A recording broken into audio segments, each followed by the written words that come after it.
দেখি আপনি ইসলাম সম্পর্কে কতটুকু জানেন। এই চারটির মধ্যে কয়টি প্রশ্নের সঠিক উত্তর দিতে পারেন কমেন্টে জানান। ১ নম্বর প্রশ্ন, কোরআনে মোট কটি সূরা রয়েছে? অপশান নাম্বার এ ১১০টি, অপশান নাম্বার বি ১১৪টি, অপশান নাম্বার সি ১২০টি।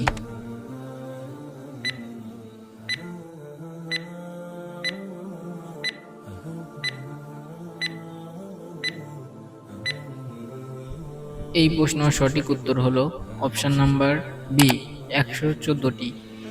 পবিত্র কোরআনে মোট ১১৪টি সূরা আছে।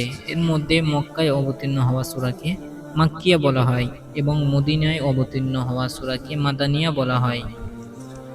চলুন তাহলে ২ নম্বর প্রশ্ন থেকে এগিয়ে যাওয়া যাক। ২ নম্বর প্রশ্ন হলো, কোরআনে সবচেয়ে বেশি কোন নবীর নাম এসেছে? অপশান নাম্বার এ মুসা আলাইহি ওয়াসাল্লাম, অপশান নাম্বার বি ঈসা আলাইহি ওয়াসাল্লাম, অপশান নাম্বার সি হযরত মুহাম্মদ সাল্লাল্লাহু আলাইহি ওয়াসাল্লাম।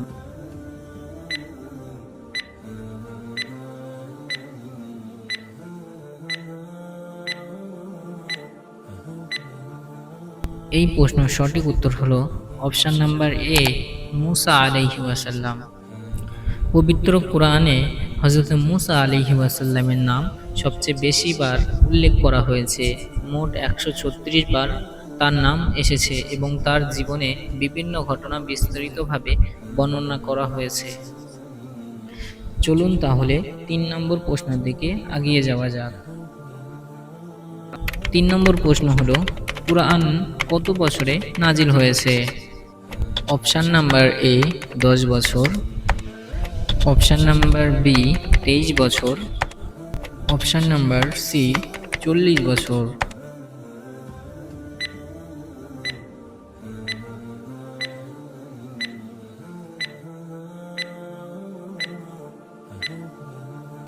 এই প্রশ্নের সঠিক উত্তর হলো অপশান নাম্বার বি ২৩ বছর। পবিত্র কোরআন একবারে নাজিল হয়নি।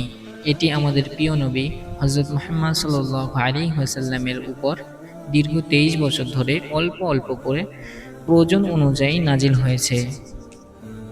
চলুন তাহলে ৪ নম্বর প্রশ্নের দিকে এগিয়ে যাওয়া যাক। ৪ নম্বর প্রশ্ন হলো, কোরআনে মোট কতটি আয়াত রয়েছে?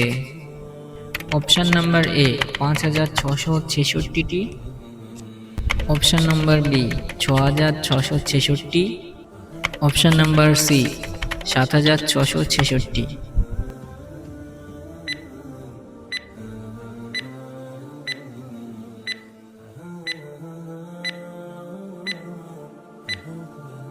এই প্রশ্নের সঠিক উত্তর হলো অপশান নাম্বার বি ৬৬৬৬। আমার এই চ্যানেলের ফার্স্ট ভিডিও কেমন লেগেছে অবশ্যই কমেন্টে জানাবেন এবং ভিডিওকে একটি লাইক করে এবং চ্যানেলটিকে সাবস্ক্রাইব করবেন।